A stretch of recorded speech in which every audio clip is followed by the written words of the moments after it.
Next, I'd like to call on Professor Jayant Sirohi from University of Texas, Austin, who's going to talk about vertical lift. Thank you. Which one is it? Is it this one? So it's an exciting time for the vertical lift community, and today I'd like to touch upon 3 new activities. We're all familiar with the proliferation of drones. They come in different sizes and different number of rotors. Maybe the smallest ones are about a couple of inches, and they go all the way to several feet in diameter. We have the development of new VTOL aircraft in support of the future vertical lift. There you see the Bell Advanced Tilt Rotor, and here is a Sikorsky Boeing coaxial compound helicopter. And finally, there's a lot of interest now in urban mobility, so I'll talk about that, the air taxis. My research group at the University of Texas at Austin is designated as a Vertical Lift Research Center of Excellence. We're funded by the US Army, Navy, and NASA. And we do research on many aspects of rotary wing aeroelasticity, experimental aeromechanics, VTOL aircraft design, adaptive structures, and microaerial vehicles. So today I'd like to talk about 3 ongoing research projects that are directly relevant to these 3 new areas that I just mentioned. And these topics are extremely flexible rotor blades, coaxial compound helicopters, and our work on electric air taxis. So let's start off with the flexible rotor blades. Many drone accidents are caused by the impact of these high-speed propellers with objects. So if these objects turn out to be humans, they cause injuries. If it turns out to be a solid object, then the rotor probably will get damaged, and that ends the mission. It's not such a big deal if the mission is on Earth, but what if you have a drone that's doing some kind of exploration on Mars or Titan? It's flying inside a cave or a lava tube. You don't want that kind of mission to end if the blade gets damaged. So why not use an extremely flexible rotor blade? And by extremely flexible, I mean something that can be rolled up inside the rotor hub, extended in flight to form a rotor. Now the deal with this kind of a rotor blade is all the stabilization and stiffening is due to centrifugal forces. By keeping the rotor soft and flexible, we expect to have increased damage tolerance. And we can also extend these blades out to increase the rotor diameter and improve the hover efficiency, basically improve the endurance. So here's a prototype of a rotor blade that we built. It's approximately 45 centimeter in diameter. We're comparing a rigid rotor and a flexible rotor.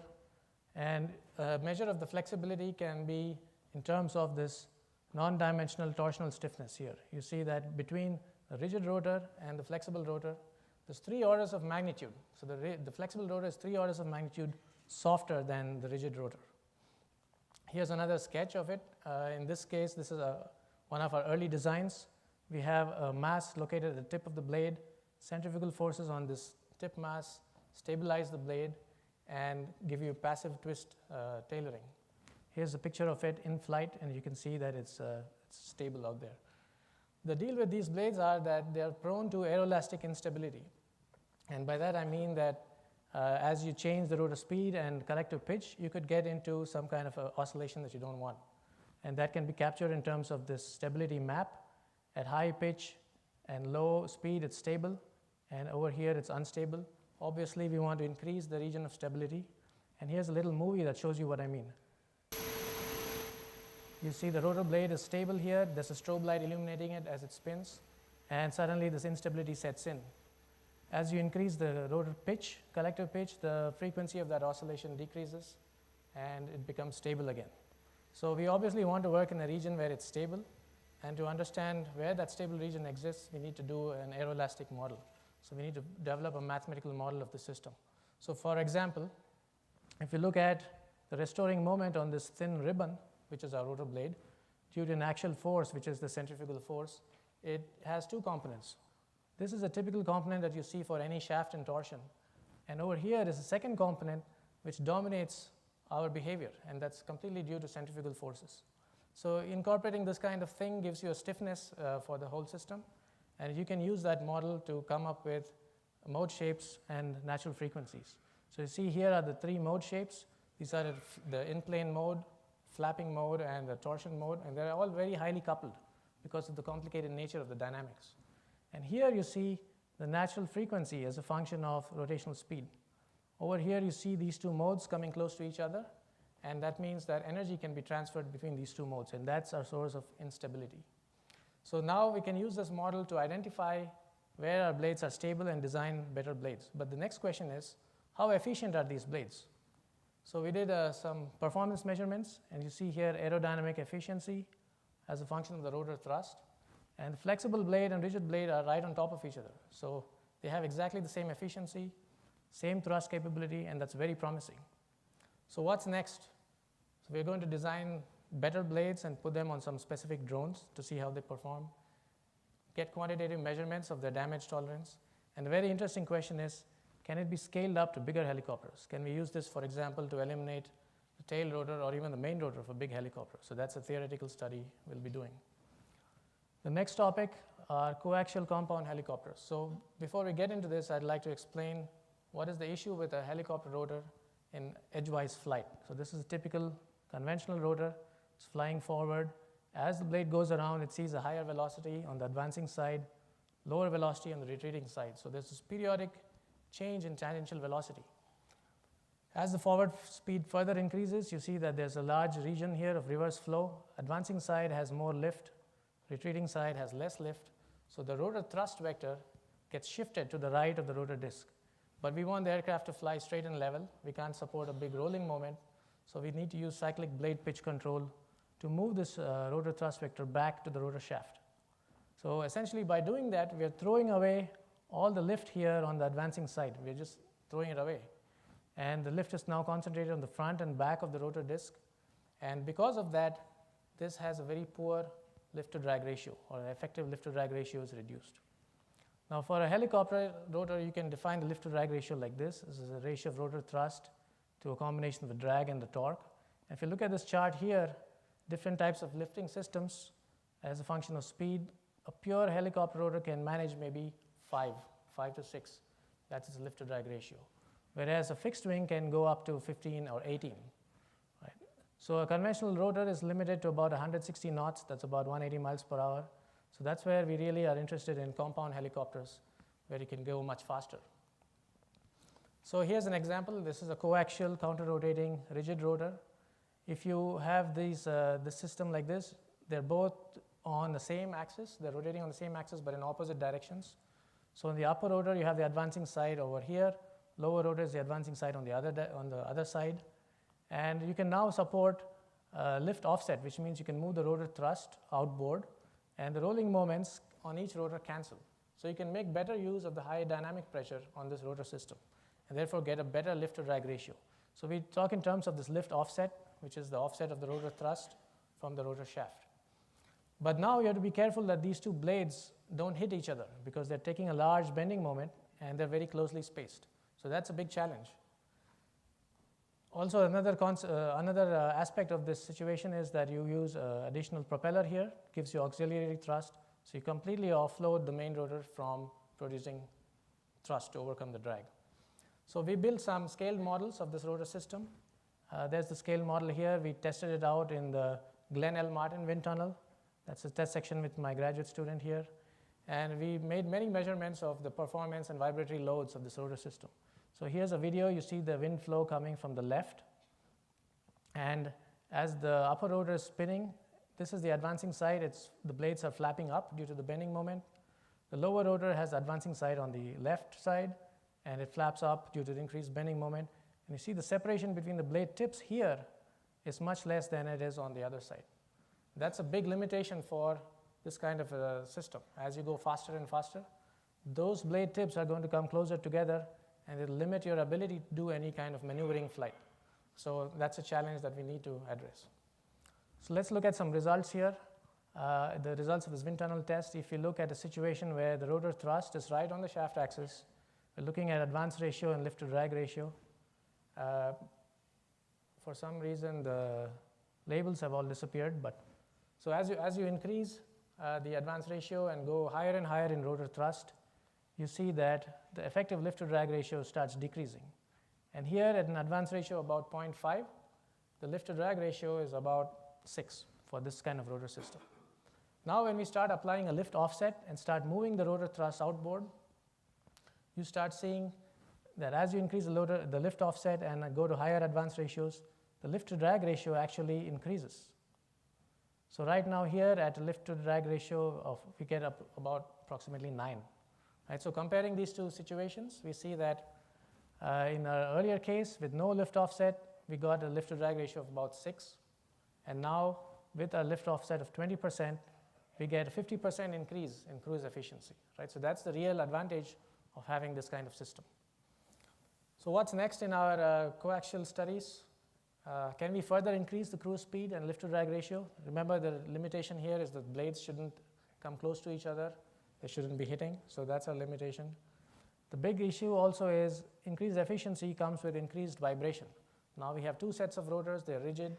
As the blades cross over each other, we get this transient load, which is shaking the whole system. How do we alleviate these vibratory loads? Okay, that's not an easy problem, so we're working on that too.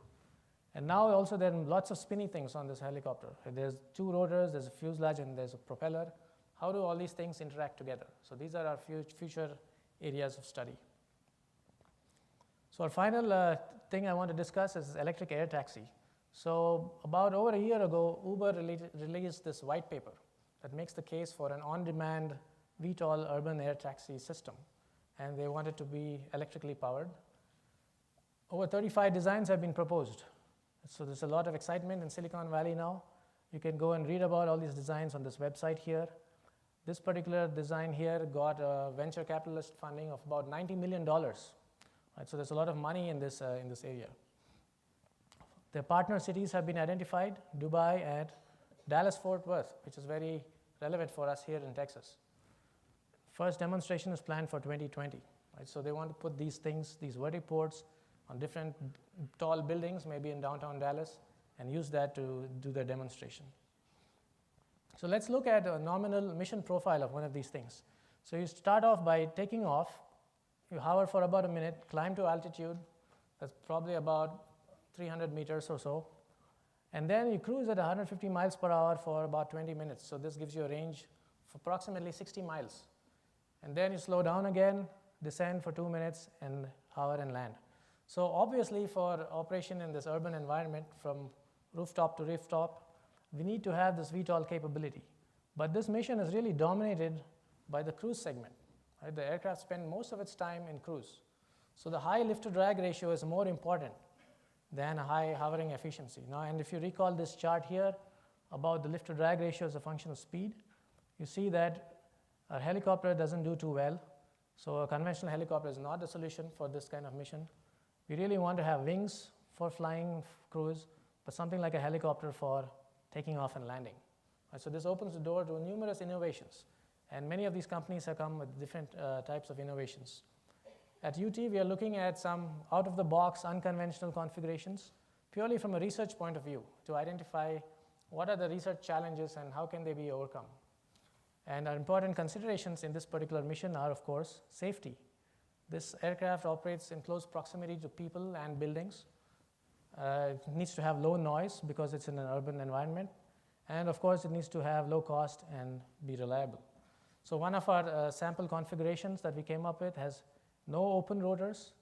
It has a lifting body where you can have a high lift-to-drag ratio, better than an open rotor, a single main rotor. It can carry 2 passengers, and it's fully electric with today's state-of-the-art batteries. So we did some design studies on this configuration.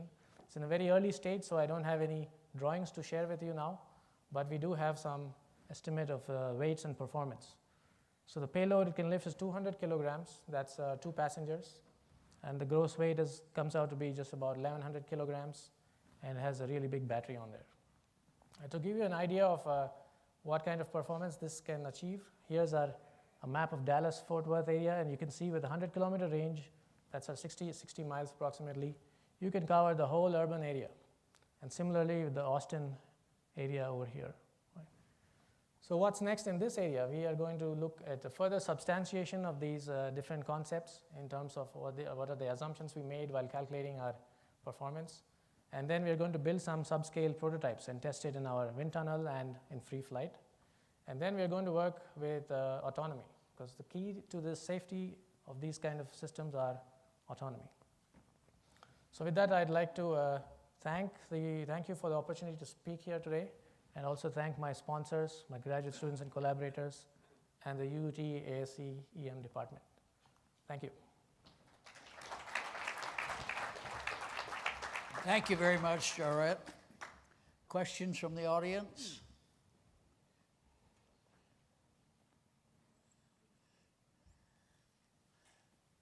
I see Don. There one over there.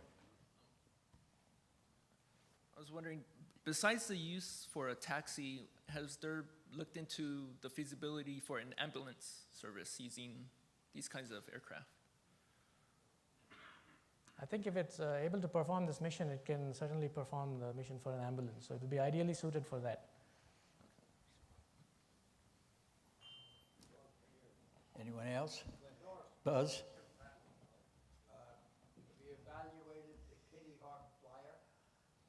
No, we haven't done any kind of competitive analysis of what's out there. We've just been looking at different things. You want to go ahead? That battery you were looking at for the 100-kilometer range, how big is that? I don't remember the number, but it fits. It fits in the fuselage. We've been sure of that. Yeah. Okay. Anyone else? Opportunity for research. Okay. Thank you very much, Jayant. Thank you. Good.